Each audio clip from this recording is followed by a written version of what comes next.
Hi everyone, welcome back to the Daily Cup of Genre as Christine tries to force her way into an area she doesn't fit with the chair. What is with you and you can't keep, like, I can easily kick a leg out I don't and like it. straddle the pole. I just said that. Yes, you did. Woo, you happen to be a bigger person, and I don't like my legs spread because it's. You just said that. And so, Anyway. somehow between you not liking to spread your legs and me straddling this pole, we created a kid. Yeah. I don't know. With that, guys, welcome to the Daily Cup of Genre. It is the show where we get to talk about everything and anything in entertainment news needs. And that's my fucking like sign off thing. Anyways, guys, you can tell we're a little out of sorts. It's brought to you by but by the good folks over at Grow Generation, where the pros go to grow. And yeah, a bit out of sorts. It's been a while since we've been on.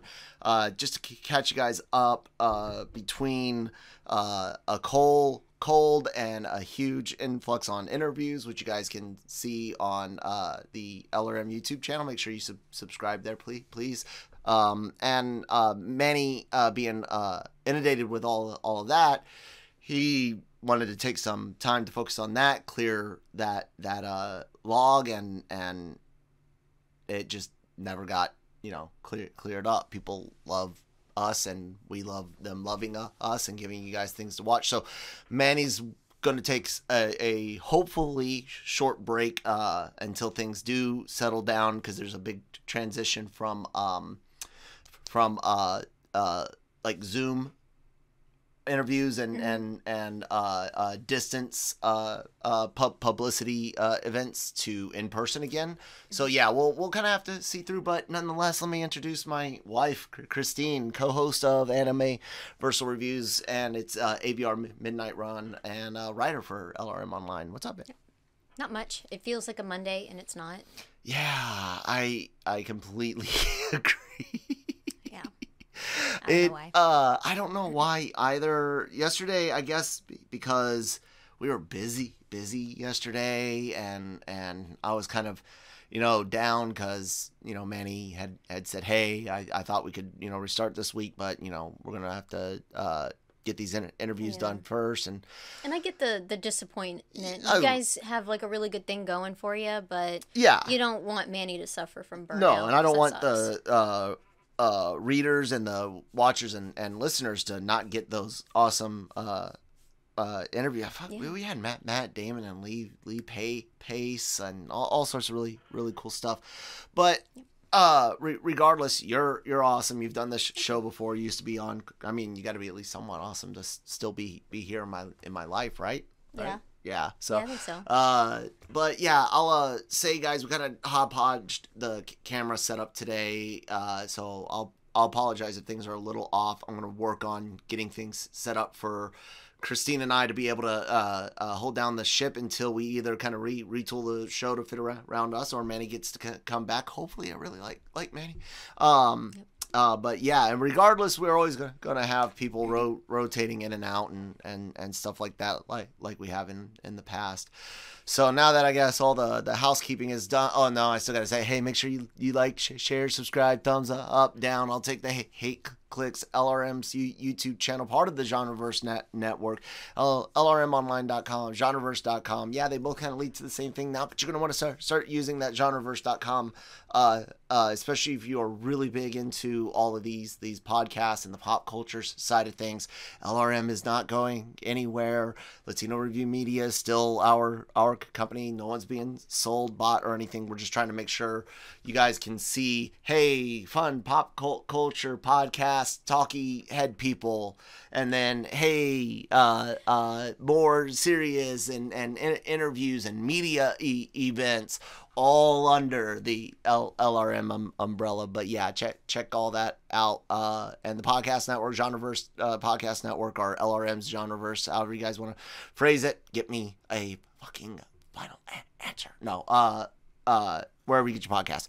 Christine, now that we've got all of it done, finally, 5 minutes into the damn thing, I really wanted to talk about gaming. It's Tuesday. It's means we get to do Tech Tuesday, and a game that I absolutely love, Horizon Zero Dawn. We were supposed to get its sequel this year. There's been some controversies about this game from the get go, but Forbidden West, the big sequel that's coming out, we're getting new looks at Aloy, and I'll go ahead and try to bring these up onto the screen successfully, I hope. We're getting our first look at Aloy being reworked versus what we saw in the initial reveal trailer, right? Yeah, the gameplay demo. Yeah, the back in, what was that, like May. April, May? Yeah, I was gonna say it was like spring, maybe early summer. A lot of people got really upset. I got more upset at people's reactions, because it was one of two things. It was either accusations against Guerrilla making Aloy look, we'll colloquially call it either ugly or unattractive, and that's an air quotes thing just for generalization of speaking. Okay, so you have people saying, "Oh, you made her ugly. Oh, she's unattractive," and there is some things going back to the original game's development where they're like, "Oh, we don't want to make her too sexy or too attractive," and like. Look, I'm biased, but I find you to be a pretty girl, and you don't put a whole bunch of time into your look, and by a whole bunch of time, I mean, no, you're not like a 2 or 3 hour person to get ready for. Well, that's because I'm lazy, but yeah, a regular day. But regardless, what I'm getting at is you can have someone in a post-apocalyptic / prehistoric world that has a natural beauty that does exist. And then I was mad at all the people that were like, "Oh no, you gotta accept that this is oh, maybe they plumped her up, so there's obesity or fat diversity." I don't know what the proper term is, because I'm like, what obese person's gonna run around and do what Aloy does with the agility that they do, male or female? Not just that, but like you can see in that demo, like her arms are really thin, but yet her face is really swollen. So it's like, you know, it would have made more sense to make her arms bigger. Yeah. But as if she had been like packing on bulk or something. Like I even said that. I was like, you know, they could have bulked her up. She starts out as this agile warrior training for some games, but then has to go on this big adventure. And what's that? Scroll down. You want me to scroll down some? Yeah, and then she has to go into go into this big adventure. So you could see where living off the land, constantly climb. Yeah, she could bulk up. Yeah. I would have respected a bulky look, not an obese or fat look, but a bulky look. Yeah. But they didn't do it. It literally looked like mumps or an allergic reaction to something. And there were people legitimately like, "Oh, well, people change, they mature," they literally trying to rationalize what to me looked like the rough transition of a PS4 model into a PS4 Pro /5 geared production. With new elements in the engines. I can't remember if this is using Unreal 5 or a different engine or whatnot, but it looked odd with lighting, and like you said, the body seemed like it was real similar. But I pawned it off to a lot of, you know, just transitioning, and that this was early stuff and lighting effects. You're learning how to use new lighting elements. You're learning how to use new faster loading technology that allows you to put more textures and more polygons and all of that. Regardless, that's what we saw a few months ago. Yeah, and it doesn't make sense. And it didn't look right, regardless of what the purposing behind this look, if it was purposeful or accidental technology. Yeah, and I don't think she looks ugly. No. With the demo that they did, but it's like it was off. Yeah, and you can't say that it's aging, because a lot of times when people age, their face gets thinner. Like the youthful plumpness of a face thins out. Yeah. So that was kind of weird. But this, I like. Yeah, this makes more looks sense. better. You can see some potential maturity in the face, a little bit more setting into her features. I don't remember. I love the game, guys, and I love the lore, but I don't honestly remember what her age was supposed to be. And I know this isn't too far after 6 months. Zero Dawn, 6 months. I thought it was like 8, but anyways, 6 is cool. So yeah, you're not gonna see too much, but you might see settling in of features from advanced aging due to stress. I mean, everyone likes sunlight. and so everyone likes to point out, former President Barack Obama and how much he aged in office. Stressful job. Yeah. Yeah, I'm down with this. I know again there's some issues going back to the beginning, and they talk about the voice actress and the model that they use. And look, Aloy's a great character. She's not ugly. Is she a modern contemporary, quote unquote 10? No, but any person attracted to females batting an eye at that. Are you sure you're attracted to females? I mean, and that's male or female attracted to females, or it's not an ugly character. No. Let me ask you a bit about that, because you hear that phrase, that term, real women. There's those people always doing the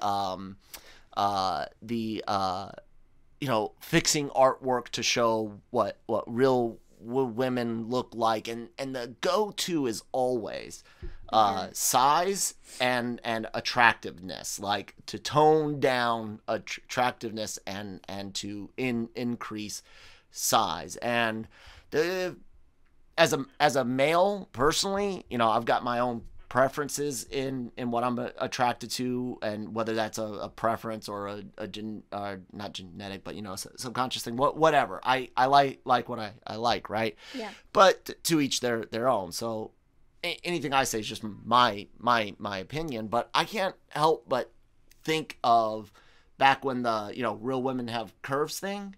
I hated that so much, because there's some people who just can't gain weight. Stacy, for example, are good. They're just naturally thin. They can't help it. Some people are naturally larger. They can't help it. Women come in different shapes and sizes. So I did not understand that. That infuriated me. Some people can't help it. Yeah. So what do you think about this? Real women are all obese and ugly, and natural pretty well, because they always say the same thing. Women don't look like that, and then you can bring up cosplayers, and they're like, oh, well, it takes all the effort to look like that. Well, yeah, no shit, but video games are a fantasy world to begin with. It would take effort for Aloy to look how she does in the game now, and that's pretty low maintenance compared to most video game characters that you see. What do you think about that attack these days? Does it bug you? Yeah. And the things that, like, I saw on Twitter, while I was doing this article, some of the things that people were putting on there, like they did the picture with Aloy's face larger, and then they kind of like put like a bunch of makeup on her. Mm-hmm. I can't remember who tweeted that, but it was like, that's strange. But did you put it in here? No, I didn't. I know which one you're talking about. Somebody made it look like an Instagram model. I mean, you're talking about a time where it's kind of like the future, but the past. Like things have, you're hunting your own food, you're gathering your own food, you're building your own houses. You're not paying someone to do it. You don't really work from home. Your work is survival. You are constantly active. You're constantly outside getting stuff done. Maybe some farming, depending on, who's doing what. Everyone may have a certain job, but, a lot of people are working in order to keep things going. So it's not as easy as, you know, going to the grocery store or buying it, coming home, and then, you know, working on your computer, you know, working at home from your computer. Nope. So it's like, no, of course she's going to be leaner. There's no Yeah. processed foods, and you're having to grow everything. And, you know, you get up, you work until you go to bed. Yeah. Pretty much. But even then, you're still going to have, I mean, to this day, you can go to, and again, this is not me saying it in a negative way, just trying to use the most, you know, scientific terms I can.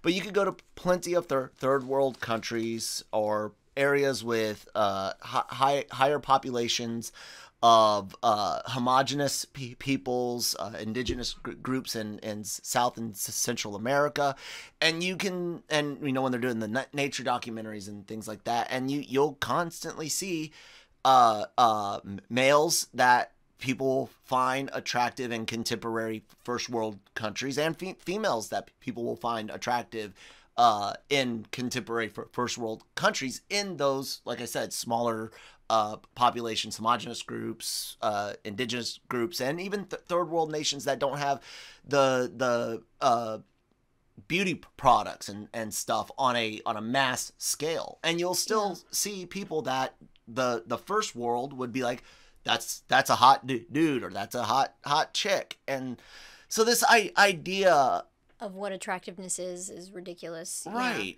Because some, you know, it's the rings around the neck, or like the red clay in the hair. It's, you know, what people find attractive, it's all different depending on where you're from. Right. So. And that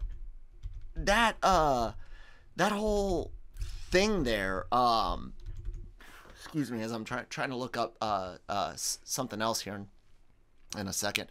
That whole ordeal with characters, like, I get it. We can have a hot dude and an ugly dude, or a fit dude and a fat dude. We have a hot chick and an unattractive or less attractive, or colloquially, whatever you guys want to call it. I hate trying to be fucking politically correct and not piss people off. So if you're that sensitive in this topic, I'm done walking on eggshells. We can have fat chicks and ugly chicks, and hot chicks and non fat chicks, and then you can have people in the middle, like Aloy. I remember when the game first came out, I didn't even know of the controversy about the model and that they did tone down her looks. And personally, like I said, I don't care. It looks like a natural character in that world to me. She's not ugly, but you're not going to see an Instagram model walking around doing those things. However, before everyone, you know, turns off, not every game is meant to take a realistic approach. Not every game is meant to and even though Horizon is a fantastical world, they try to ground it in a realistic setting. It's not very stylized. The human characters look, feel, move human, and that's cool. That's great, because when you want escapism and high fantasy with super stylized characters, you can go and get games like Project Eve, which is also causing a big stir because of, oh no, attractive female. And because you do play the game in third person, you're going to be looking at the behind quite a bit. And there's people that are mad about it. It ranges from, oh, you're sexualizing the character, to where's the, like I said, fat or ugly representation. Yeah, but we're sexual creatures. We're doing it to the men too. I mean, you get a lot of characters from games where their shirts are off. You know, they're not wearing much either. So yeah, that seems to be like a pretty bad expectation for males. Let's see here. Yeah, not everyone can be as fit as Terry Crews. No, well, not 200. I meant 2,000. Yeah, those are pretty big, burly guy. They got A-list handsome men in there, and they went for some sex appeal for the females too. Yeah, they did. Oh wait, look, there another real handsome man, and some of the dudes got shirtless, and this one too, right? Right? Didn't that happen? I don't Wait. remember. I didn't really enjoy it, so I don't. Rock and I'm pretty sure lots of people find Mr. Hemsworth attractive, and he was definitely Yeah, there he's shirtless right there. Which one I can't find. Go down. Yeah, right there. Yeah. Not all real men lie. I don't look like that, but I guess we do get enough fat dude representation in comedy. So yeah, there's that example, and you've got a choice. You could go play a game with a realistic take on the human body in the environment, or you could go play an escapism game where it's all stylized and I don't know. I mean, and again, if you're gonna be realistic ish, like in a game like Horizon, I don't want to see a bunch of big males or females leaping, crawling, climbing, and doing things that large males and females don't do, because that would take it out of the setting of the game's attempt at grounded realism in its setting. For Project Eve, however, because it's already fantastical, I mean, are we in the era of no more lead protagonists that are like pre-designed? Like, is the age of Sora and Cloud gone to where is that the answer? Every game, select your own character, gender, look, size. Every game starts with a Sims character builder. Is that the solution? Like, what are people supposed to wants to do that, and sometimes that can be. Especially if you like want to keep going back and playing, and so it's like, crap, I have to build a character again. Or maybe you could just save it, but maybe you get bored with that person and you're like, okay, I want someone new, but then it's like you have to design. Yeah, so I don't think that's, just leave it to like games like The Sims. Maybe like 3 choices or something, but do you what do you think the purpose is? Why is there so much emotion behind whenever you see an attractive female, whether they're sexualized or not? If there's no unattractiveness or obese, fat, whatever up there too, people seem to get so upset. But the only ones that seem to be upset kind of look like the characters that they're either trying to put on screen or aren't on screen, and they are a very, very, very, very small part of the population that are vocally upset about it and constantly trying to insert themselves. I kind of hinted at this in on another show. Do you think there's some jealousy or vengeance kind of involved? All of us, millennial geeks made fun of for years, finally get in the position to make choices in entertainment. Are people, the nerds in charge? Take that, Chad and Karen. I'm putting my pimple face on the video. Is that what's going on? I don't know. I don't know. I try to steer clear of, because like when you look at stuff online and you see what people are putting out there, it's so much negativity. I try to avoid it.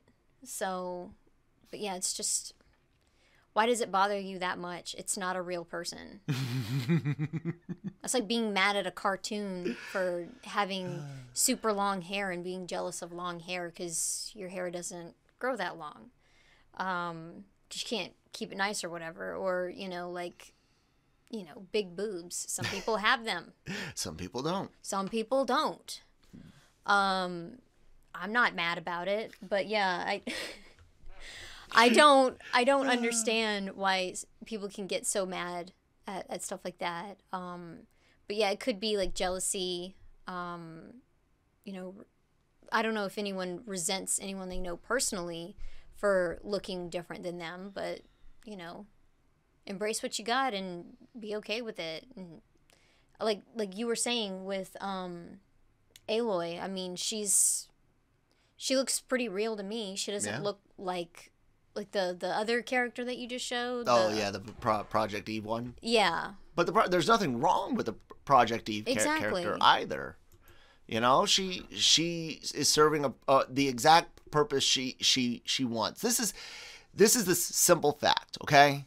You can make a game with Aloy and it'll sell because it's a great game with great mechanics and a very cool story and wonderful characters, including Aloy herself, of course.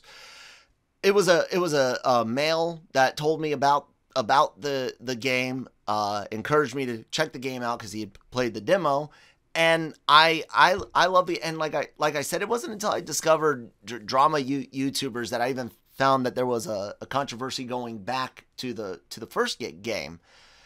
And in my opinion, again, both sides of the equation, all characters must be sexy.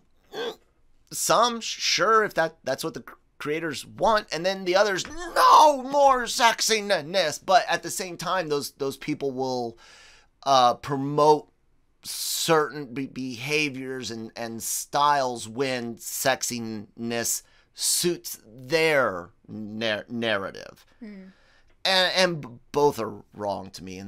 And to me, the only thing that really upsets me, like I said, going all the way back, because as a dude, it really doesn't affect me too much. I'm going to play games based on mechanics and enjoyment. And yeah, aesthetics can hurt a game, but they're not when it takes you out of the experience. Yeah, they're not the only thing. But what upsets me is the real women line. I hate that because real women cosplay as X-Men and have tiny waists and big boobs and a big butt and, you know, hourglass figures. Women cosplay these video game characters from World of Warcraft, and people people do play beach volleyball in, yes, attire designed for that and taped, but it's still tiny and bears a lot of skin. Look at what wrestlers do, like professional wrestling entertainment, like AEW and WWE. They're out there again, and not all are augmented. Some are, not all are, but you know, with bigger chests, many of them with definitely muscular figures because of the acrobatics and the athleticism it takes, and they're out there doing these moves that you see in an anime or a comic book or a game. So whenever someone says real women don't look a certain way, or real women can't do those in small clothing, what you're trying to say is that you don't like seeing it, or you don't like it, but real women are out there, they're doing it and looking like it. Yeah. So that's my only thing, because like I said, I feel bad for Stacy being a naturally thin female that I've watched her try. I've watched her struggle and pour her heart out online about her struggles trying to gain weight, to just be healthier. You know, not that she's like unhealthy, but she's one of those people that loses weight thinking about food. Yeah, or like Matt, who you can give him like a large pizza and a 2-liter soda, and he ends up losing 2 pounds. He burns. That's how he used to be. He burns calories by the action of chewing, and you know, that's us exaggerating the scientific process. We're just saying people are different. They're built differently. Anyways, we'll go ahead and take a quick word from our sponsor. We'll see what we do on the other side of this break. Grow Generation, where the pros go to grow. Grow Generation is your one-stop shop for hydroponic grow supplies, product systems, and more. Grow Generation serves customers across the nation and carries a wide inventory of renowned cultivation brands. Go to www.growgeneration.com, where the pros go to grow. Thank you guys so much for sponsoring the episode, Grow Generation, where the pros go to grow. Christine, there was a big deal over the weekend and into this week from frack Nintendo. We got the Mario Brothers movie, which is coming from Illumination, people that brought us Minions. We've known it's coming for a while. They finally announced the voice cast, including Chris Pratt as Mario, Anya Taylor-Joy as Princess Peach, and Charlie Day as Luigi, with Jack Black as King Koopa Bowser, and Keegan-Michael Key as Toad. And Seth is playing someone, Donkey Kong, yeah. And I think that's it for like the biggest characters. And I know there's some additional names. And Kevin Michael Richardson's a massive voice actor, but I cannot remember who he's playing. Do you? Do we have it? I don't know. I didn't even know about this. You didn't know? So you're just now learning about this. I've had COVID, and I haven't been doing a lot of digging, so this is news to me. You told me this yesterday. Yeah. I was like, wait, what? We're going to talk about this. Okay, so this is who Kevin Michael Richardson is playing. Magic wizard guy. That is so cool. For those of you that don't know, that might not recognize the name, Kevin Michael Richardson did, amongst other voices, was a great Shredder in the 2012 TMNT.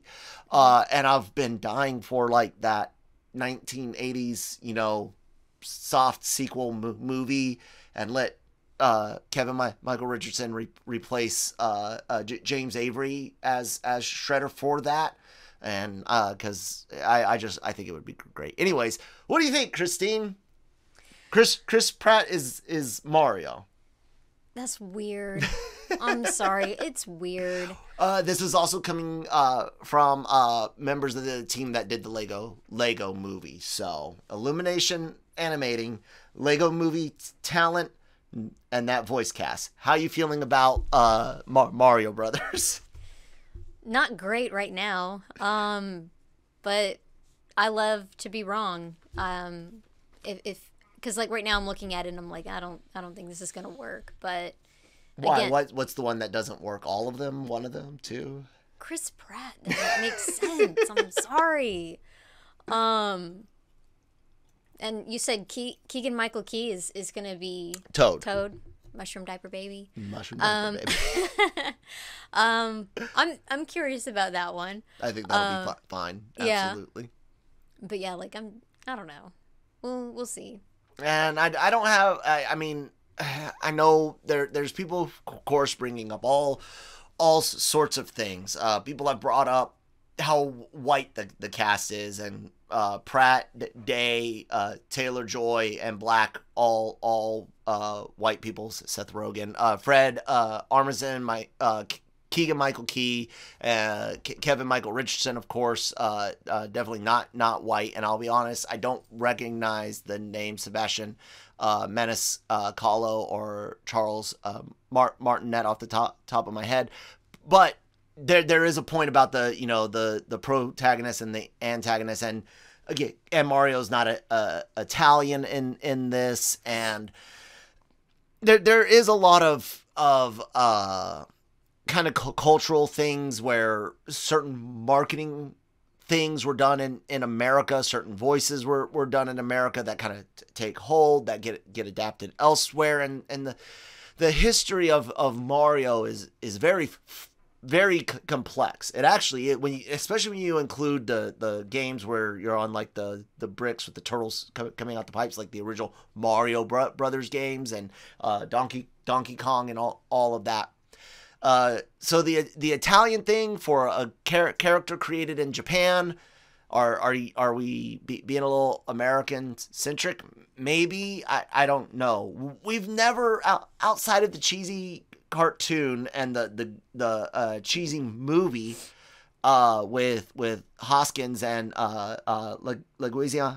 I always mess up John L's last name, but you know the name I'm trying to say. Played Luigi in the last one. The chop shop owner in John Wick, and anyways, I get that aspect, but like I said, it's a Japanese game. How much did they intend him to be an Italian plumber? I don't know the full story on that. Peach, anyone can play that though, right? Yeah. Any female could have done that. Nothing against Anya Taylor-Joy. She's a fine actress. Charlie Day, funny guy. I can't get anything other than Always Sunny in Philadelphia out of my mind right now. Jack Black, he's got voice acting talent. I was actually shocked by him before I saw the names, and I saw Kevin Michael Richardson before I saw this poster and I saw the characters. When I saw Kevin Michael Richardson's, I was like, that's gotta be Bowser. Nope. Yeah. I will say I would absolutely have switched those around. Jack Black could be the magician guy, and Kevin Michael Richardson as Bowser. Keegan Michael Key, I think he can do absolutely fine as Toad, and Seth Rogen as Donkey Kong. I can see that work. I don't like Seth Rogen. I think he's a trashy person right now that's really thrown a lot of people under the bus and ran so far to the left to try to bury his own past. But I think he could do well as Donkey Kong. That would have been a tough role because you want to open that character up to whoever's the best character, but casting people immediately thought, what happens if we cast someone that's not white in this? Would someone accuse us of something? So I do find Rogen interesting because I always imagine Donkey Kong with more of a, and not that Rogen doesn't have a deeper voice, but he's got more of a raspier voice, while I imagine Donkey Kong having a smoother voice. Still deep, but not as gravelly or raspy. I don't imagine him as King Kong, you know, but we'll see. I don't know. I could be wrong. I'm not the world's biggest Nintendo nerd. Is there any way you would have recast? Anybody you would have put in place of a character? I don't know. Considering the movie, the Super Mario movie from the past, it's kind of like I still feel like this may not be great. It might not be. I don't know. Well, so yeah, it's like, no, I don't want to cast anyone in it because I don't want it to exist right now. But again, prove me wrong. I'm cool with that.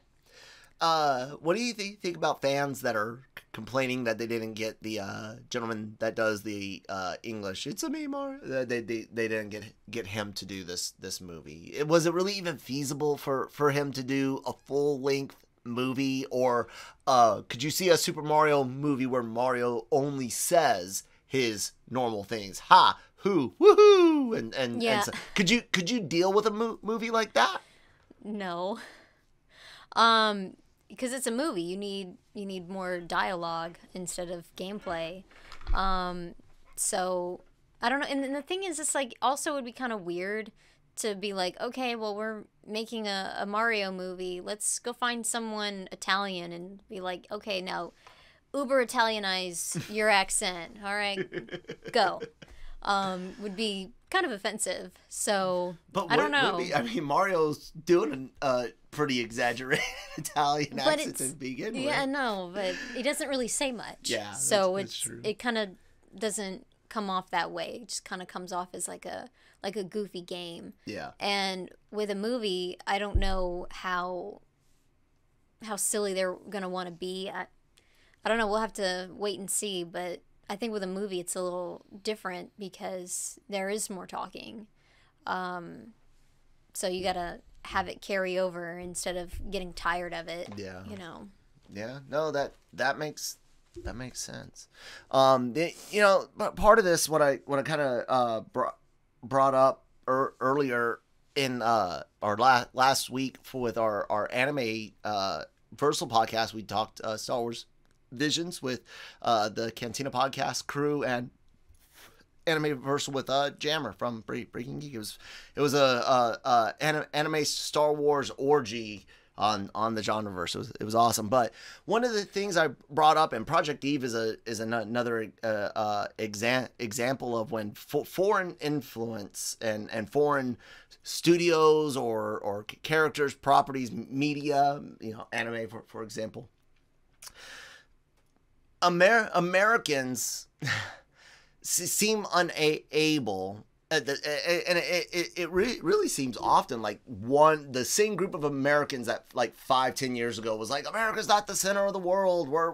We need to be global and think globally and be aware of other cultures and stuff. Well, but they don't do it. Well, they do it, but when they find out that homogenous cultures don't represent, say, Hispanic people, Latin American people, they don't represent black people because the medium or that particular IP is coming from a country that's 98% ethnically, X, Y, or Z. Usually you run into these things in the far and mid East, or in the Middle East and Asia. We'll just say Asia.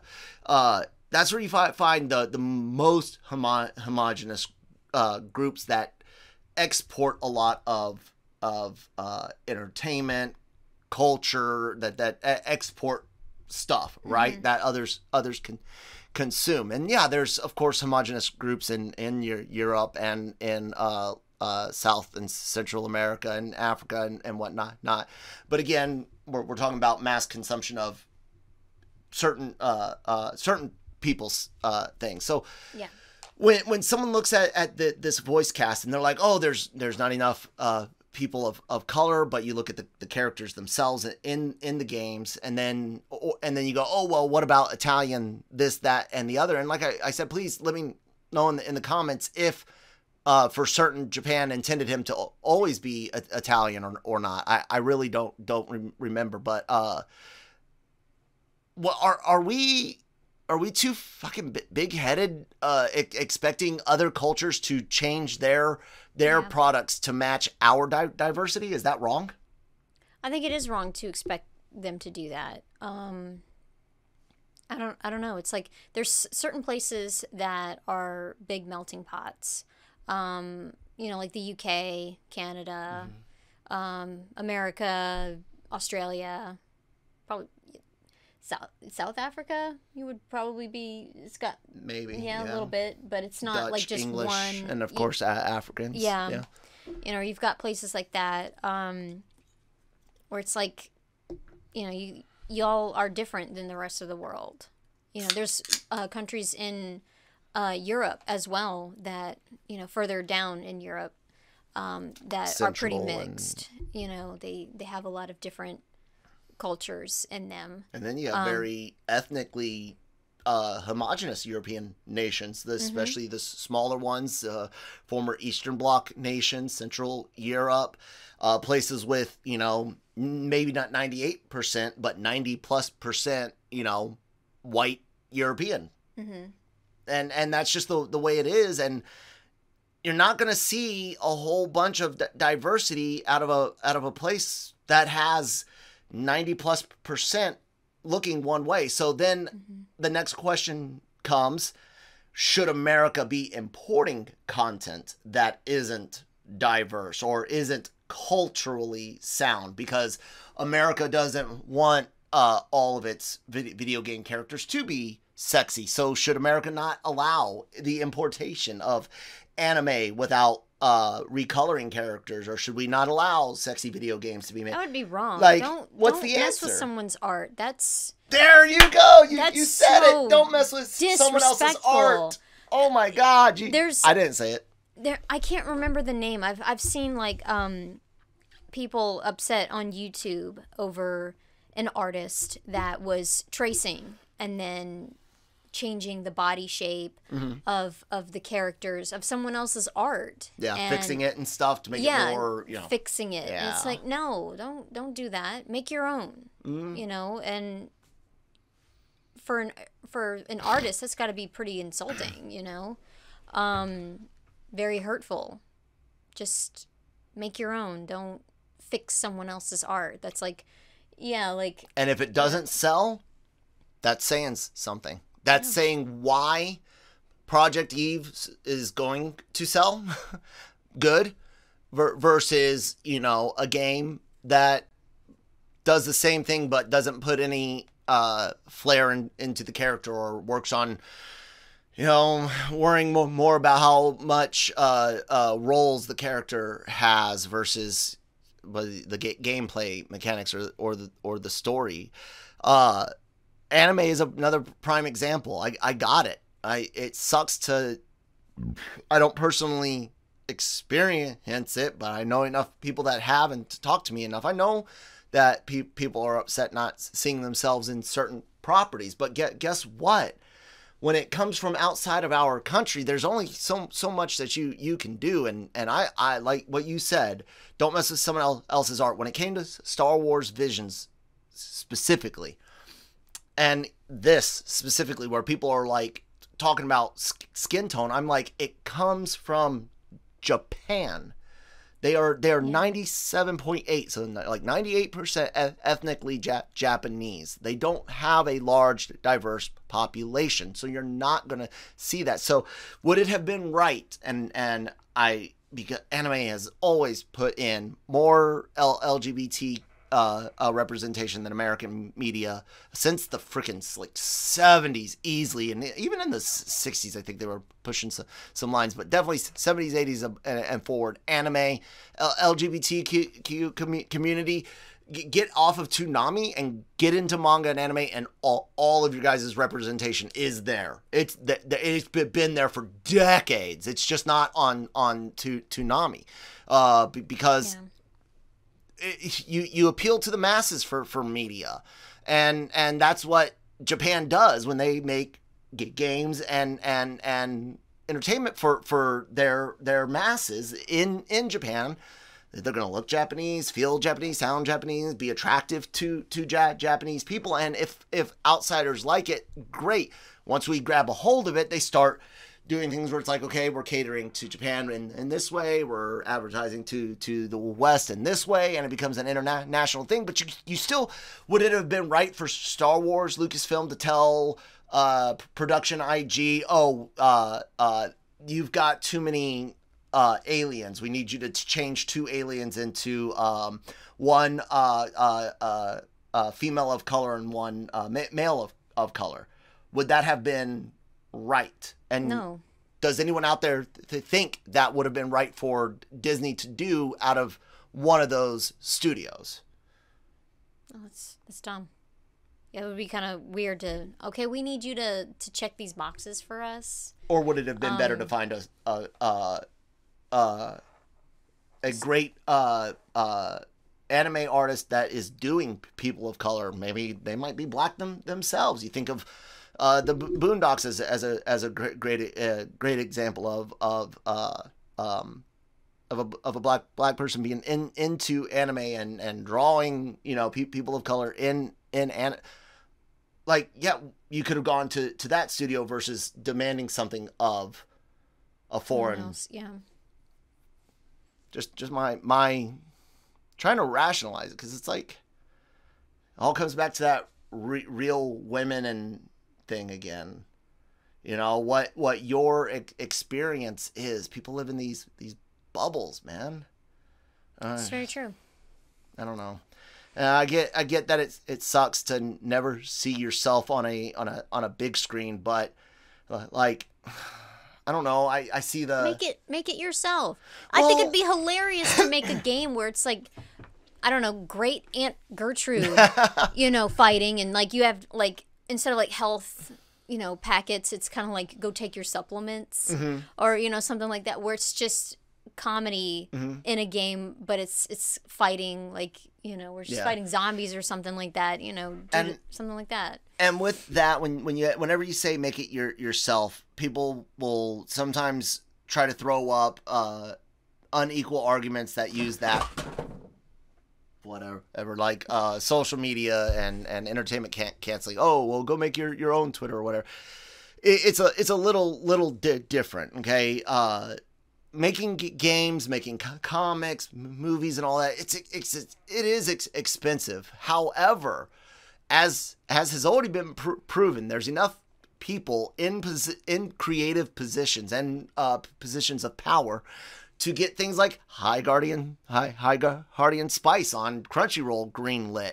It's not going to do well. Got delayed because of backlash, and people are mad at the backlash. But again, this is what you call the free market, guys. Yeah. People are going to make stuff that sells.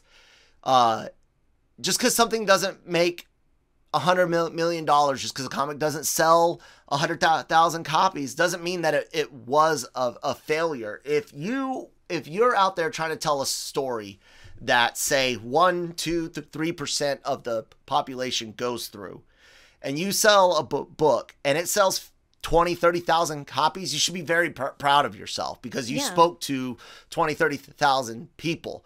I'm sorry, but your story might not appeal to 100,000. It just might not. And that's the thing. You gotta put yourself out there. If you are wanting different content, they've got talent scouts, or you can submit it yourself. Although I know, like with like books and stuff, you need to like have people like hire readers, and then hire a few editors to make sure you've got it all polished, all and then submit. But we're talking about people already in the industry. Oh, yeah, I was talking about people who are trying to get in the industry to like put their own ideas. Well, yeah, but I'm talking about the people that are in the industry bitching about others in the industry not matching things here when they come from outside. Mm-hmm. Like, that's what I don't get. Like when an actor comes up or a director says something about China or Korea, and oddly they never say anything about some of the Middle Eastern or India. I wonder why they only talk smack about Asian content. But I know the Mid East is part of Asia. Come on, people, again, using generalisms here. And us personally, I'll speak for myself, and you can speak for yourself, but I consume content from like 6 continents. I definitely consume entertainment from all 6 continents, from people of all various backgrounds, religions, no religions, countries, mediums, music genres. When I say if something doesn't sell, oh well, it's not me, saying only top 40 music, or no, I'm trying to say, guys, not everything's gonna be a blockbuster. Yeah. And if it's not, be happy with the people that you do communicate to, and if you manage to help make the world a better place with your stuff, great. Often I get this feeling too many people are using their new creative positions of power, where they get to pick and choose storylines. It feels like they're using it for revenge, and I just don't like that, because you're supposed to make it better. You're not supposed to get revenge. You're supposed to go, I'm better than you. When you were here, you treated everyone like shit. So I'm not only going to make sure that I treat everyone good, I'm going to treat everyone better, and broaden this amazing property or medium to more, or to everyone, however you want to phrase it. But to be like, nanner boo-boo, we're the gatekeepers now, fuck you. Anyway, with that, I guess I'm done. You got anything else to say, Christine? No. Was that good? Yeah. No, that was fun. Guys, the Daily Cup of Genre, like I said, I'm going to kind of keep things in flux right now. If it doesn't happen every day, I apologize. We do have a kid and appointments, and the Daily COG was scheduled and designed in a specific way, and hopefully Manny can come back and things will work out great. But if not, we'll adjust fire and move on. I mean, I've been living with you for 18 years. It's a mystery. Because we were. It's like the more time goes by, the more it's like hard to keep count. Well, because I came back in 2006 and stayed with you and your family until we got married in 2007, and it's 1. Somebody do math. We've been together for a long time, so we can definitely chit chat and have stuff to talk about. So we'll figure it out. LRMonline.com and Genreverse.com. Check all those out every day. News, needs, and opinions. The YouTube channel, please do hit subscribe, give us a thumbs up or thumbs down, let us know what you think about the topics in the comments, and all of the celebrity interviews that we get there are really amazing. Like I said, Lee Pace the other day for Apple TV's The Foundation, that was like the biggest name that I saw yesterday, but when I was before the meeting, and so that's what I'm bringing up now. And then of course all of our podcasts are wherever you get your podcast from, the Genreverse Podcast Network. And yeah, guys, there's Breaking Geek Radio, Daily COG, Marvel Multiverse Mayhem, Anime-Versal Reviews, and its side project, the Midnight Run, which Pantheon stocking with Garter Belt this weekend, guys. Look forward to that. I honestly, you're gonna have to use your Google account. It's not gonna get monetized. There's no way. You're gonna have to log in to see it. Yeah, it was funny when we started playing it. We're like, oh shit. What did we do? Yeah. This is real spicy. So yeah. It's still technically TVM and not it's not hentai. Yeah. No, it's not. We'll see you guys this weekend. Please check out the social media stuff below. Like I said, like, share, subscribe, thumbs up, thumbs down, comments, all that good stuff. The Daily COG will be hopefully back tomorrow with me, Christine, maybe someone else. I don't know. See you later. Bye.